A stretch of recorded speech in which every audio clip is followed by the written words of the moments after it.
보다 요한은 예수님께 사랑을 많이 받은 제자이고 또 예수님께 그렇게 말을 하면 예수님께서 칭찬할 거라고 생각했습니다. 우리가 가까우면 조금 쉽게 말할 수 있습니다. 목사에게 말하는 것보다 목사 사모에게 말하는 것이 좀 편해서 목사에게 직접 말하지 않고 사모에게 말하는 경우도 많고 또 아들에게 직접 말하기보다 딸을 통해서 말하기도 하고 또 직접 친구에게 말하기보다 또 다른 친구를 통해서 말하기도 합니다. 그러나 지나면 직접 말하게 되는 것이죠. 그래서 많은 제자들 가운데서도 요한은 예수님께 나아가서 직접적으로 말할 수 있는 그런 관계라 생각하고 그렇게 말을 하면 예수님께서 요한을 칭찬하고 참 잘했다. 그 사람이 도대체 누구길래 그렇게 하느냐 또는 그렇게 하려고 하면 가까이 따르고 너희가 그들을 좀 지도해 주라 이렇게 말할 것 같았지만 예수님은 그가 하는 일을 금하게 말라고 했습니다. 예수님은 이르시되 금하지 말라. 내 이름을 의탁하여 너만 이를 행하고 적시로 나를 비방할 자가 없다. 내 이름으로 귀신을 쫓아보낸 자는 예수 그리스도의 이름을 권세를 알기 때문에 예수 그리스도께서 행하신 그 은혜를 알기 때문에 자기 실력으로 행한 것이 아니라 예수 그리스도의 이름으로 행한 자는 예수 그리스도의 권세와 예수 그리스도 하나님 믿음을 가졌기 때문에 적시로 예수님을 비방하지 않고 오히려 주님의 나라를 확장하는 일꾼이 될 수 있다고 말씀해 주었습니다. 마가복음 9장 14절 이하에 나오는 그 제자들은 능히 그런 일을 행하지 못했는데 전혀 훈련을 받지 않는 것 같은 사람도 그런 일을 행하는 이유는 뭡니까? 제자들이 말 못하는 귀신을 쫓아보내지 못하고 조용히 주님께 물었을 때 주님이 기도 외에는 다른 방법이 없다고 말씀했기 때문에 이 자는 특별하게 훈련을 받았지 못했지만 주님을 멀리서 또는 가까이 있고 체험하면서 주님을 향한 믿음을 가지고 하나님께 금식과 기도를 함으로 능력을 받은 것으로 추정할 수 있습니다. 오늘 제자들은 왜 그들을 검했습니까? 그들의 마음 깊은 곳에서는 그에게 찾아오는 열정이 있었을 겁니다. 아니, 우리는 3년 동안 주님을 따르면서 그런 능력을 행했음에도 결정적일 때는 아무것도 못했는데 조건도 환경도 또 실력도 없어 보이는 자가 그런 일을 하는 것을 받아들이기 어려웠을 것입니다. 우리는 우리 방식으로 할 수 있는 일을 한계를 지을 수 있습니다. 또는 우리가 갖고 있는 실력으로 뭐든 할 수 있다고 생각하기도 합니다. 그러나 예수 그리스도를 아는 자는 내가 할 수 없어도 주님이 계시기 때문에 할 수 있고 내가 할 수 있는 것이라도 주님이 도와주지 않으면 할 수 없다는 것을 아는 자가 되는 것입니다. 예수 그리스도 이름으로 귀신을 쫓는 자가 쉽게 예수님을 비방할 수 없는 이유 그것은 바로 예수 그리스도께서 행하신 것을 그가 믿음으로 기도로 그의 삶으로 체험할 수 있었기 때문인 것입니다. 주님은 우리를 반대하지 않는 자가 우리 편이라고 했습니다. 얼마나 생각의 폭이 넓습니까? 우리는 직접적으로 우리를 도와주는 자가 우리 편이라고 생각하고 내 말과 내 삶에서 따르지 않는 자는 적같이 생각하지만 우리 주님은 제자들이 생각하는 좁은 반경에서 더 넓은 반경으로 생각할 수 있도록 말씀해 주었습니다. 예수님은 선발된 몇 명의 제자들 또 예수님을 따르는 무리들만 통해서 역사하시는 것이 아니라 누구든지 예수 그리스도를 믿는 자를 통해서 역사하시는 하나님인 것을 우리가 알아야 됩니다. 우리가 내가 많은 것을 경험하고 많은 것을 아는 걸 통해서 쓰임받을 수도 있지만 그러나 주님께 쓰임받는 것은 주님을 향한 믿음으로 쓰임받는 것입니다. 아멘. 우리가 부족하고 연약하지만 내가 가진 것이 없지만 내가 예수 그리스도를 통해서 예수 그리스도 하신 말씀을 신학적으로 신앙적으로 연약하지만 그러나 중요한 것은 주님이 허락하시면 능치 못할 것이 없다는 믿음을 가지고 예수 그리스도로 나아갈 때 악한 영이 떠나게 되고 막힌 장벽이 헐리게 되고 우리를 막고 있는 어려움과 시련들이 하나님 앞에 복을 받아 열리게 되는 것입니다. 예수 그리스도께서는 어떤 사람, 어떤 나라를 구원하고 오신 것이 아닌 것입니다. 그래서 침례 요한은 예수님을 가리켜 세상 죄를 지고 가는 하나님의 어린 양이라고 했습니다.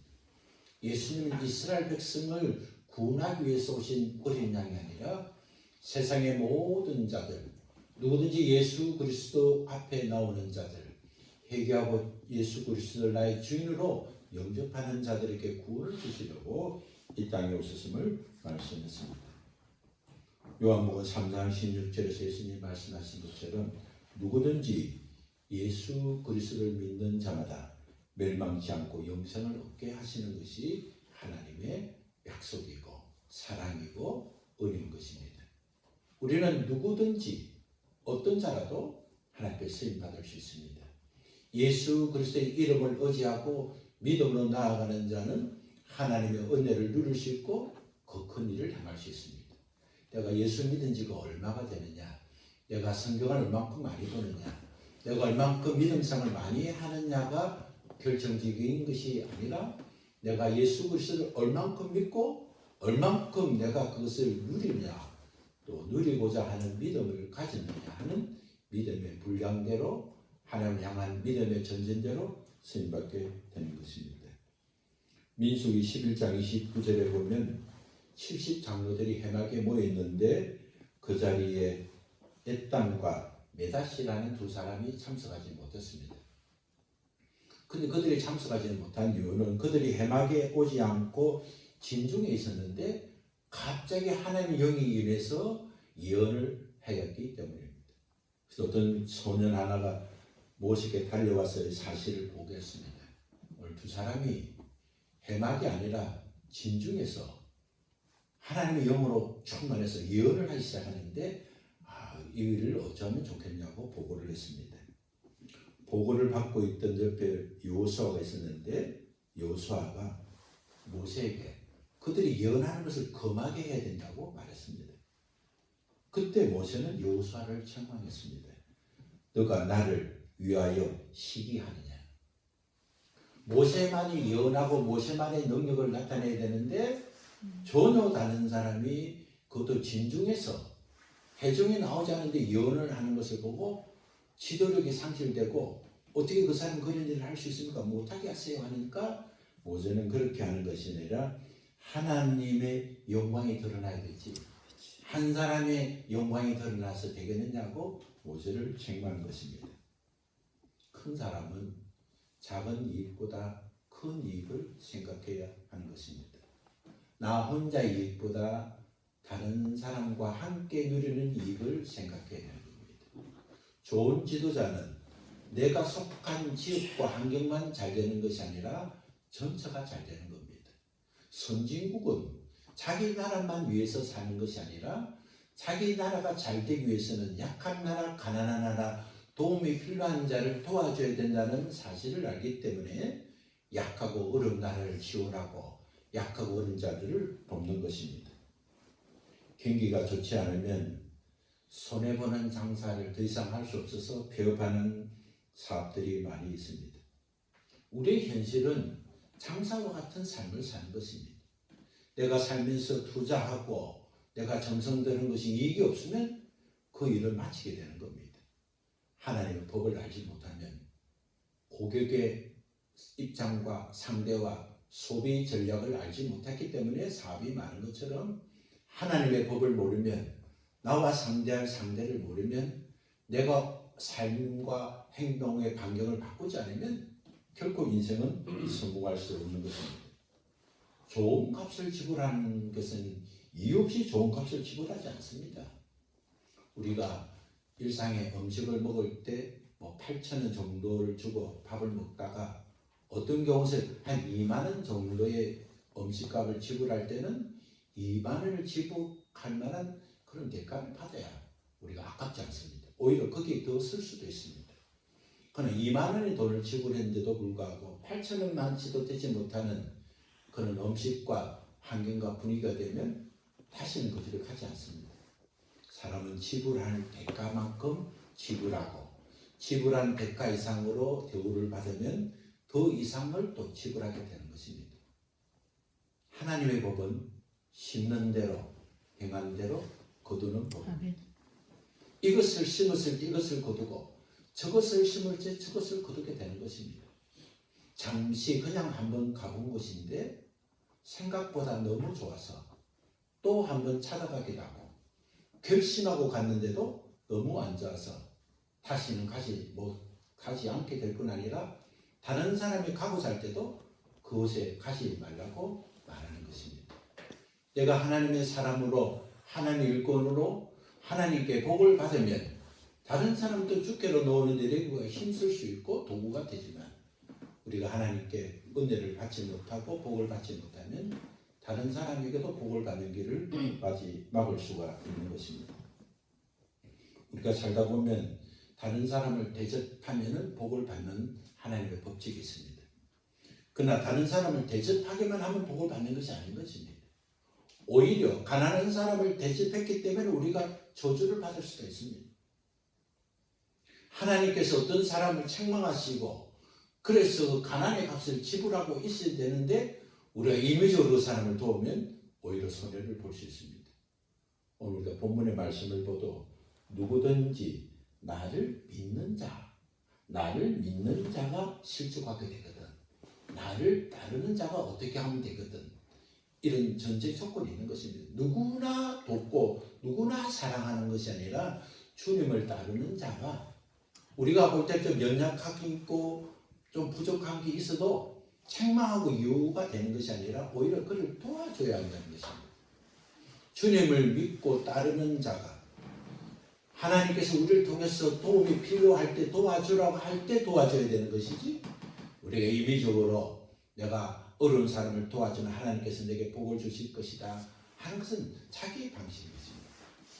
하나님은 하나님의 방식대로 누구를 돕든지 누구를 만나든지 무엇을 하든지 내가 가난한 사람을 도우면 하나님 앞에서 구워주는 것이기 때문에 하나님의 더 많은 것을 채워줄 거라는 욕심으로 마음의 생각도 하나님의 뜻도 환경도 조건을 따지지 않고 하는 것은 오히려 더 어려움을 당하는 것입니다.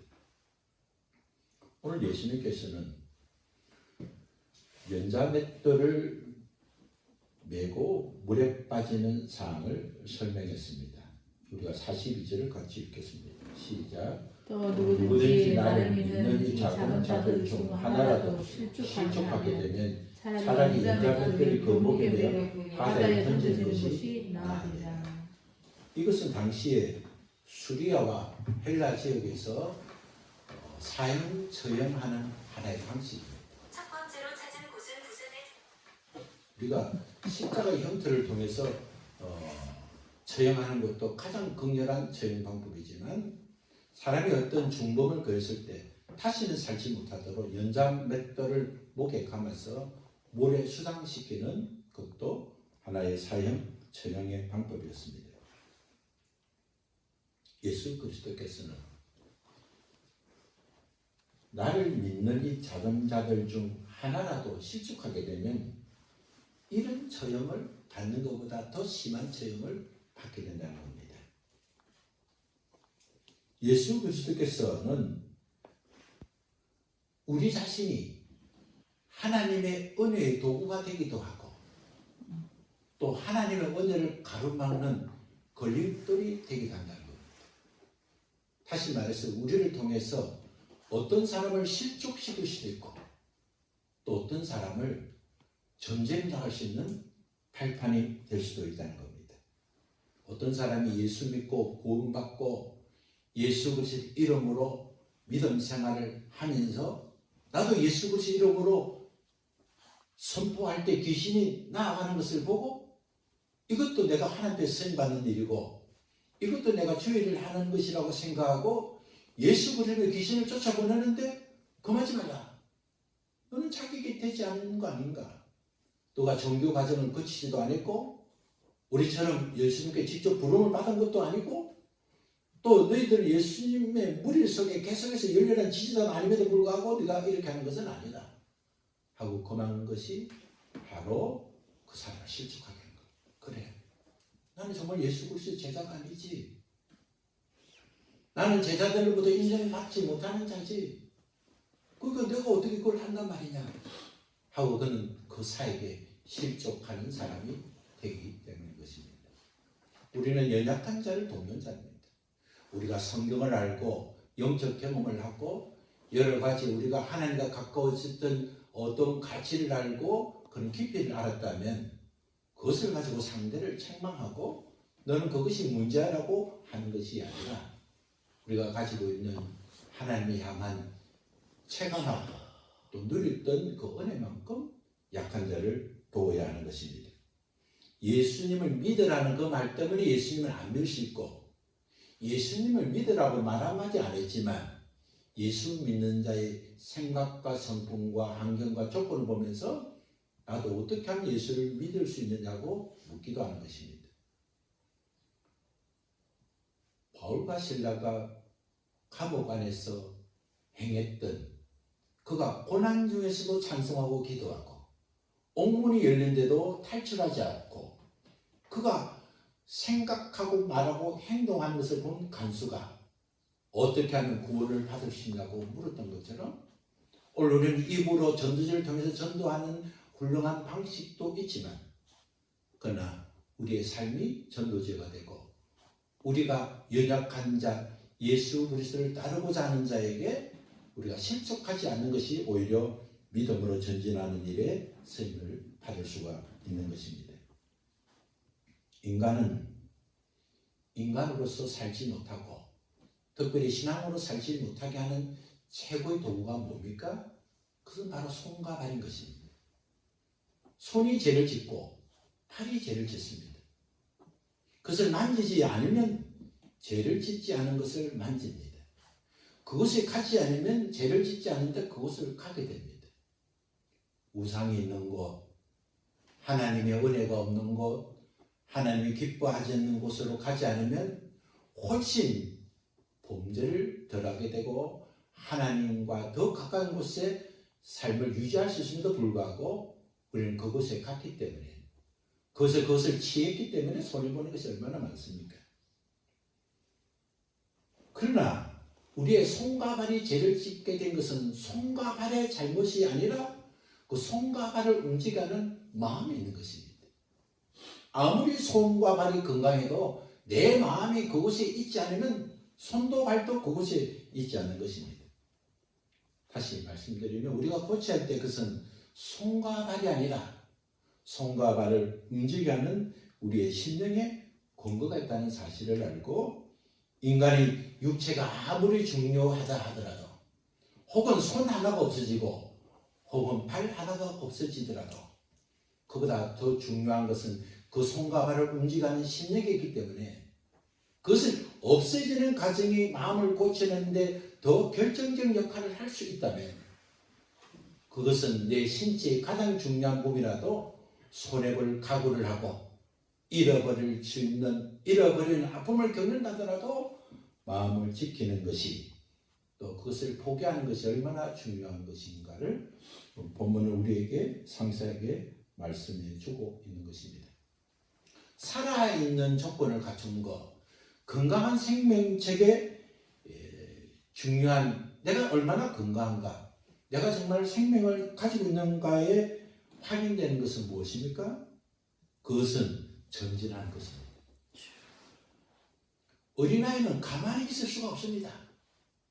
어린아이 보고 가만히 있으라는 것은 그 아이가 가지고 있는 생명을 통제하는 겁니다. 어린아이가 건강하면 많이 움직일 수밖에 없습니다. 그리고 어린아이가 많이 움직일 만큼 또 자라게 되고 많이 물어보고 질문하고 불편하게 하는 가운데 아이가 성장하게 되는 것입니다.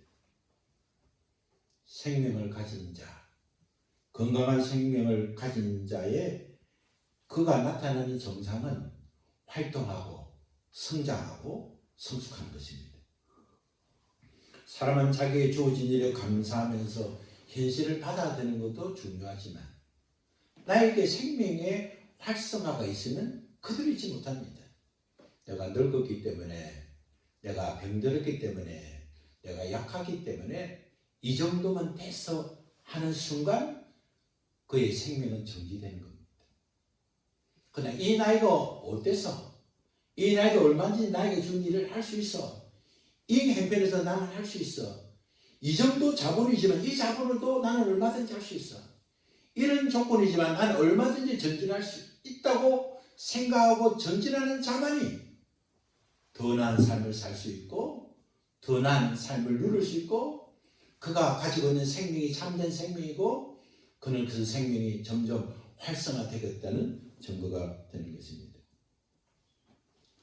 가진 자의 건강한 태도는 활동하고 전진하는 것입니다.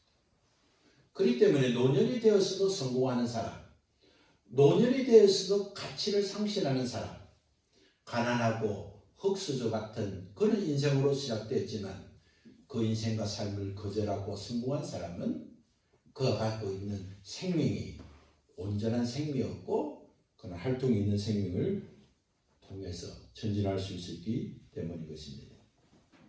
이러한 생명을 억압하는 것은 무엇입니까? 그것은 바로 죄가 자신을 억압합니다.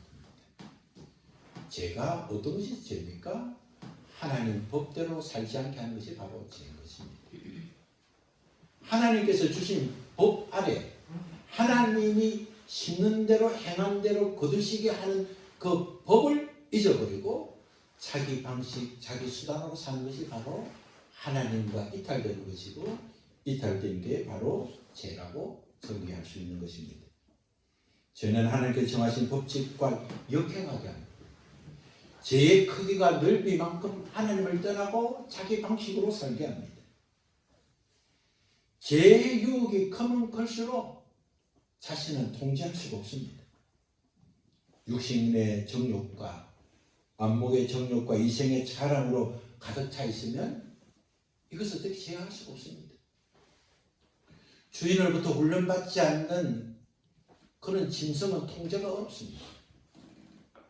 그래서 그 강아지나 또 고양이가 집에서 애완동물로 잘 살기 위해서는 훈련의 과정이 필요합니다. 그 훈련은 뭡니까? 자기 방식으로 살지 못하게 하는 겁니다. 주인이 원하는 방식으로 통제하는 겁니다. 뛰고 싶을 때 뛰지 말게 하고 걷고 싶을 때 걷지 못하게 하지만 그러나 걷는 것 자체를 못하게 하든지 뛰는 것 자체를 못하는 게 아닌 것입니다. 주인이 원하는 방식대로 뛰고 주인이 원하는 방식대로 걸으면 주인도 좋고 가축도 좋기 때문에 그런 방식을 알려주는 것입니다. 우리가 죄의 유혹에 빠졌을 때 하나님의 법을 모르면 유혹에 빠집니다. 어쩔 수 없다. 약한 인간은 어쩔 수 없는 거 아닌가 하면서 자신의 잘못된 것을 정당화하고 하나님의 법에서 이탈하게 되는 것입니다. 정욕을 이기지 못하는 것입니다.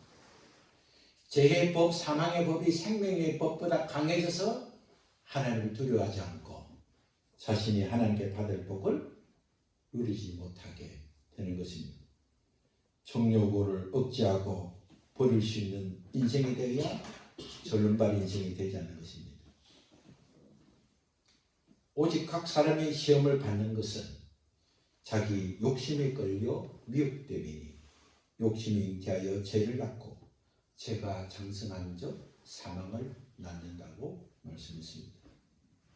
야고보서 1장 14절과 15절의 말씀처럼 시험을 받을 때에 그 시험을 이길 수 있는 것은 욕심에 끌리지 않는 심령이 되어야 하는 것입니다.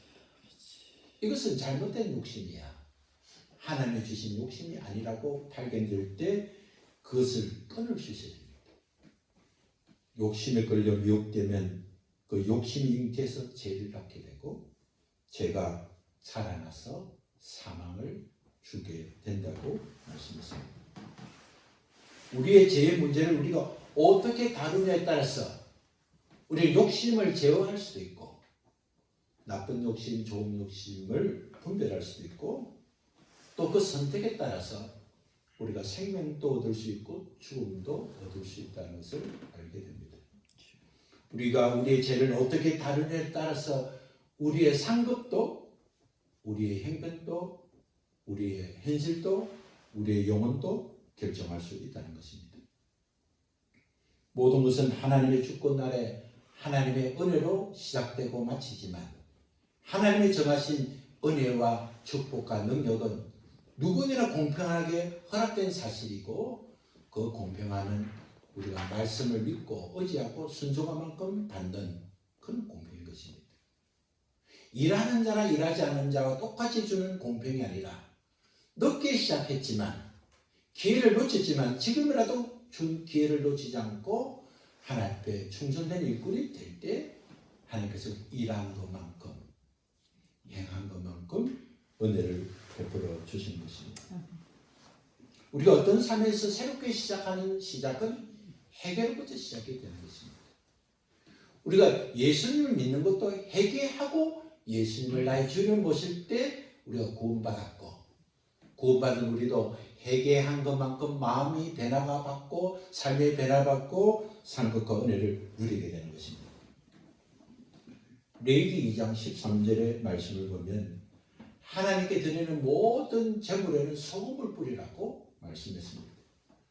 모든 소제물에 소금을 치는 기초 위에 하나님의 제물이 될 것을 말씀해 주었습니다. 소금을 왜 칩니까? 소금을 치면 제물이 깨끗하게 되고 오래 보존되고 합당한 제물이 되기 때문에 하나님께서는 법으로 나에게 드리는 제사 제물은 다 소금을 치라고 말씀했습니다. 소금은 우리가 아는 것처럼 소금은 부패를 방지하고 청결을 유지하게 되는 것입니다. 하나님께 드리는 가장 좋은 예물은 깨끗하고 청결해야 하는 것입니다. 사랑도 대접받는 자는 더러운 것을 대접받기를 좋아하지 않습니다. 좋은 식당은 좋은 음식만 내는 것이 아니라 모든 실내가 깨끗하고 깨끗한 쟁반에 깨끗한 환경에 깨끗한 사람이 깨끗한 환경과 조건을 갖춰서 하는 것입니다.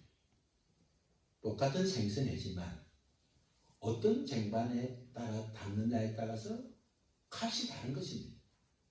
똑같은 라면을 먹어도 기내식에서 라면을 먹는 것과 편의점에서 라면 먹는 것은 같은 라면이지만 가격이 다른 것입니다.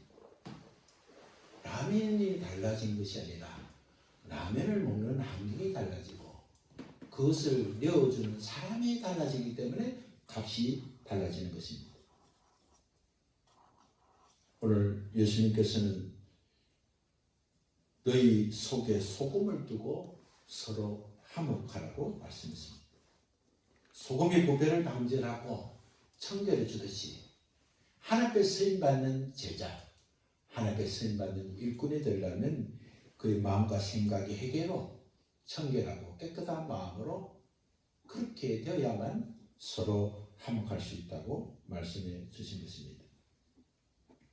생명도 영원하지만 죽음도 영원합니다. 생명을 받는 자는 하나님과 영원히 살게 되지만 하나님의 법에 떠나 죽음을 선택한 자는 구더기도 죽지 않는 그곳에서 영원한 형벌을 받게 되기 때문에 우리 예수님께서는 사람마다 불러서 소금을 치듯 그렇게 받게 된다는 것입니다. 지옥에서든 하나님 주신 오늘의 현실에서든 그 소금을 어디에 사용하냐에 따라서 소금이 자기를 칠 수도 있고 형벌이 될 수도 있고 하나님께 바치는 귀한 생명과 재물이 될 수도 있는 것입니다. 소금은 좋은 것입니다. 그러나 소금이 맛을 잃으면 더 이상 어떤 것으로 짜게 할 수 없다고 예수님이 말씀했습니다. 모든 그리스도의 삶은 그 말과 행동과 마음 자체가 하나님께 가르치는 제물입니다. 우리가 하나님께 물질을 바쳐서 물질의 복을 받지만 우리의 심령 상태가 좋지 않으면 물질이 내 것을 누릴 수 없습니다. 돈이 많다고 돈만큼 누리게 됩니까? 그렇지 않습니다. 사람들이 돈을 들여서 서울에서 더 먼 곳에 해운대 바다를 구경하러 오지만 정작 해운대에 사는 사람은 멀리서 오는 사람처럼 해운대 바다를 누리지 못하는 겁니다. 그곳에 있다고 누리는 것이 아닌 것입니다. 어떤 여유를 가지고 어떤 마음을 가지고 어떤 생각으로 그것이 오느냐가 그 사람의 가치와 행복을 결정하게 되는 것입니다. 부산에 살아도 부산에 어딘지 무엇이 좋은 곳이 있는지 어디 가야 맛있는 것을 먹고 어디 가야 편한 곳이 있는지 부산에 산다고 누린 것이 아닌 것입니다. 전혀 부산과 상관없이 해외에 사는 사람이 더 잘할 수도 있습니다. 얼마큼 정보를 알고 얼마큼 가치를 알고 어떤 삶을 누리기를 착장하느냐에 따라서 준비된 사람, 그것을 위해서 전진한 사람에 따라서 가치가 달라지는 것입니다. 소금이 맛을 잃으면 버려지게 되는 것입니다. 예수님은 우리에게 너희는 세상의 소금이라고 말씀했습니다. 예수 그리스도를 영접한 자, 예수 그리스도를 영접한 자들이 모인 교회를 향해서 너희는 세상의 소금이라고 말씀했습니다. 소금이 맛을 잃으면 그는 소금이라는 이름은 가질 수 있지만 소금으로서의 가치를 생각하게 되는 것입니다. 소금으로 사는 자, 소금으로 하나님이 주신 복을 누리는 자의 특징은 무엇입니까? 그것은 연약한 자를 돕는 것입니다. 대접을 받고자 하기보다 대접하는 자가 되는 것입니다.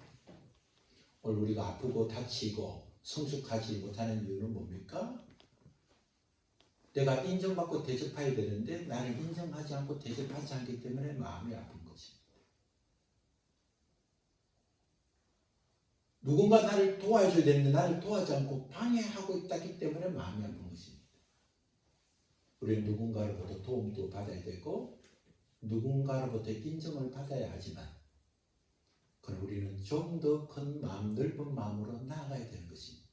언제까지 인정만 받고 언제까지 도움만 받고 살고 그렇게 살면 우리는 제자처럼 여호수아처럼 예수님께서 맡겨주시고 모세를 이어서 나가는 여호수아가 되기까지 한 가정일 수는 있지만 그러나 그가 실현하고 실수했던 가정을 넘어서 그렇지 한 사람의 이익보다 한 나라의 이익을 생각하고 작은 것보다 큰 것을 보야 하나님께 쓰임받는 지도자의 삶, 하나님께 영광 돌리는 삶인 것을 그의 스승으로부터 배웠던 제자들이 참된 그리스도인으로서 참된 그리스도의 일꾼으로서 참된 이스라엘 지도자로서 성숙하고 성장했듯이 오늘 한 해를 시작하는 우리들에게 좀 더 넓은 마음, 좀 더 깊은 마음, 좀 더 성숙한 마음, 그 성숙하고 성장하고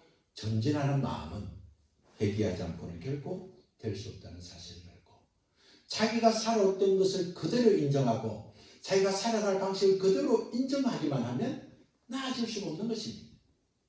내가 하나님과 사람 앞에서 내가 행한 일들이 얼마나 유치하고 연약하고 부족한 것인가를 깨닫고 그것을 반성하고 회개하는 만큼 우리의 영토는 넓어지는 것입니다. 아멘. 하나님 주신 우리의 영토가 넓어지면 하나님은 그 넓어진 영토만큼 비옥한 땅도 허락하시고 또한 그것을 지킬 수 있는 군사도 허락하시고 아멘. 그것을 누릴 수 있는 은혜도 허락하신다는 사실을 알고 늘 하나님 앞에 내 자신이 소금된 것을 알고 나는 그리스도께서 주신 내 직분이 소금이고 나는 맛을 내 줬는지를 알고 그 소금을 두고 하나님 앞에 사람 앞에 회개하고 지경을 높여서 서로 화목하고 내가 상대를 수용할 수 있으면 화목이 되는 것입니다. 손뼉도 마주치야 소리가 나지만 사람은 손뼉을 칠 때 그것을 잡아주면 악수가 되는 것입니다. 나를 공격하는 자를 안줄 수 있는 넓은 마음, 나를 힘들게 하는 현실을 받아들일 수 있는 넓은 마음, 나를 도와줘야 될 사람이 도움을 요구할 때 도와줄 수 있는 전진된 삶, 그것이 바로 우리 주님 앞에 큰 사람으로 넓은 사람으로 지경을 넓혀가고 하나님 주신 복을 받는 자인 것을 알고 이번 한 주간 또 남은 여생을 살면서 하나님께서 내게 소금 되어주시고 맛을 내게 하시고 그 삶이 바로 하나님께 드리는 산제사인 줄 알고 믿음으로 날마다 전진해서 복을 받는 우리 모두 되시기를 예수님 이름으로 축원합니다. 아멘. 하나님 기도하시죠.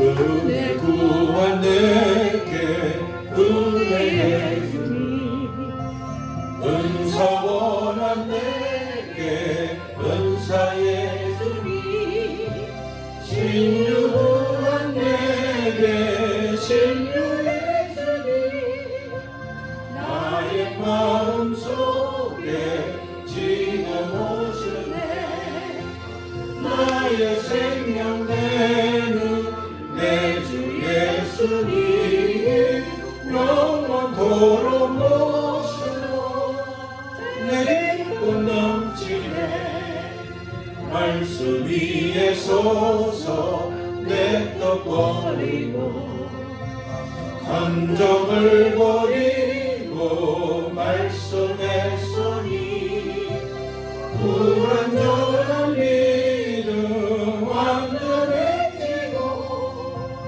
내가 이제부터 주만 붙드네 나의 생명 되는 내 주 예수님 영원토록 모셔 내 기쁨 넘치네 나의 모든 욕심 던져버리고 내가 염려하며 계획하던 것 믿고 기도하며 주께 맡기고 주의 뜻을 따라 살기 원하네 나의 생명 되는 내 주 예수님 영원토록 모셔 내 기쁨 넘치네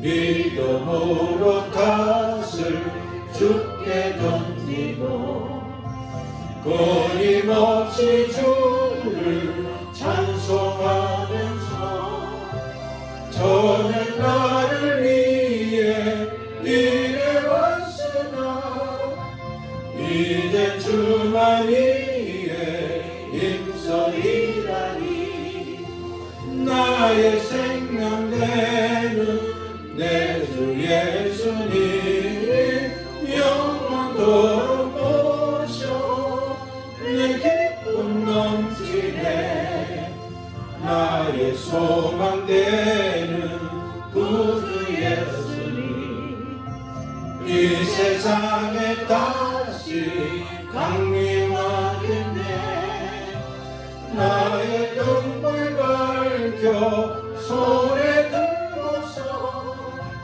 기쁨으로 주를 맞이하겠네 나의 생명 되는 내 주 예수님 영원토록 모셔 내 기쁨 넘치네 아멘. 대접을 받지 못하면 무시를 당한다고 생각되고 내가 도움을 받아야 할 자리에 도움을 받지 못하면 상대가 약해서 그런 것이라 생각지도 못하고 내가 마땅히 받아야 할 것을 다른 사람이 받는 것을 오히려 시기하고 그 사람의 일을 통제했던 것이 얼마나 부끄럽고 벌을 받을 수 있다는 사실을 제자들에게 주님께서 말씀해 준 것처럼 우리에게도 말씀해 주셔서 감사합니다. 아멘.